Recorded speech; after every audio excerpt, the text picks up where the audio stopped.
And the second announcement is that Julie put this whole thing together. So, Julie, you're amazing. Thank you.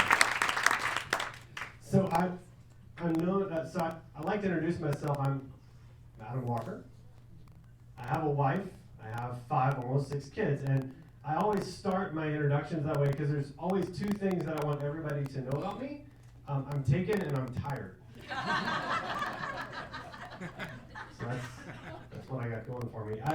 I do a lot of networking, and I go and I meet people. I like to meet people. People are nice sometimes. And I'll meet them, and inevitably you're talking to somebody, and you get to that point in the conversation where you have to start, like talking about real things. And so I'll say, oh yeah, I'm married, I've got 5 kids, and I kind of let that emotion wash over them for a moment. Like, I think it's that fear that Julie's talking about. It's like it's not gonna rub off on you. It's okay. And I can see the wheels turning because they're trying to figure out, how do you respond to this? And so the most common response is, oh, like a basketball team.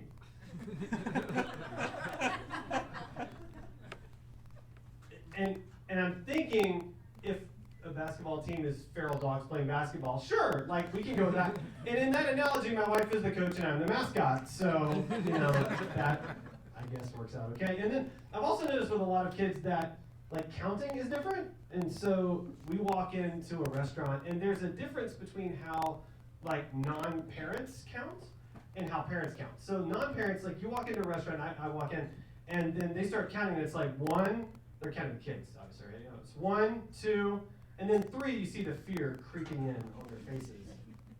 And then and then it's 4 is not 4, it's oh no, and 5 is check please. Like that's my life. So but then parents count totally differently. It's more like 1, 2, no sleep, no retirement. Check please. Like that's how parents are. So all right. So this will be short. I promise. I'm wrapping up here. It's gonna be okay. So has anybody ever ridden an elevator and you're coming down from like a really you have? Yeah. Oh, that's great. Well, we're kindred spirits that way. So you're coming down from a really tall floor, and you ride down the elevator, and you get kind of nauseated. And so I was listening to this podcast the other day, and I realized that that's a thing that they were really challenged with in the 1930s. It was called elevator sickness. And the theory for why you would get nauseated when you rode down an elevator is that the different parts of your body, follow my logic here, this is going to be brilliant, the different parts of your body move at different times. And I'm going to pretend to believe this. And so, your feet start moving, and then your knees, and so on. And so the theory in the 1930s was that if you pushed yourself against the wall of an elevator, that it would solve this problem because your whole body would move at the same time with the elevator. So, I was on the 21st floor the other day and with a little group of people, and so I got in the elevator. And I thought, okay, well, I'm going to try this because I don't want to get elevator sickness again.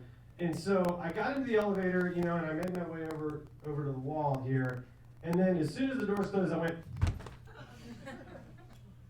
And I had a real serious look on my face because I really wanted to make sure I felt good when I finished the ride down. So, and then wouldn't you believe it? Everybody else must have seen that same podcast because they did the same thing.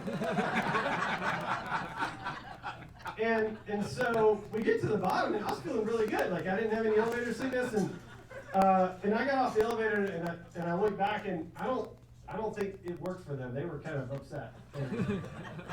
Right. So anyway, I like having pets. We have pets, and I love having pets, but I don't like having pets for good reasons. I like them for stupid, selfish reasons. So the main reason I really like having pets is that when you hear a noise in the night, you assume it's your pet and not an axe murderer coming to kill you, right? It's like, so I hear things in the night, I don't assume it's a kid, I just assume it's a pet, right? So you hear something, you assume it's a pet. And I sleep really well at night because of that. And so, like the other night, I'm sleeping and I hear shh, boom, shh, boom, shh, boom. And, other people might have been scared because that's weird, but I just thought, oh, when did the dog get a peg leg?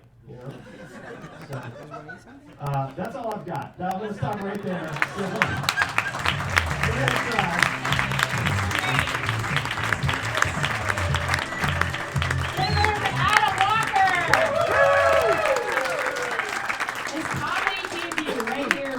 Cringeworthy was.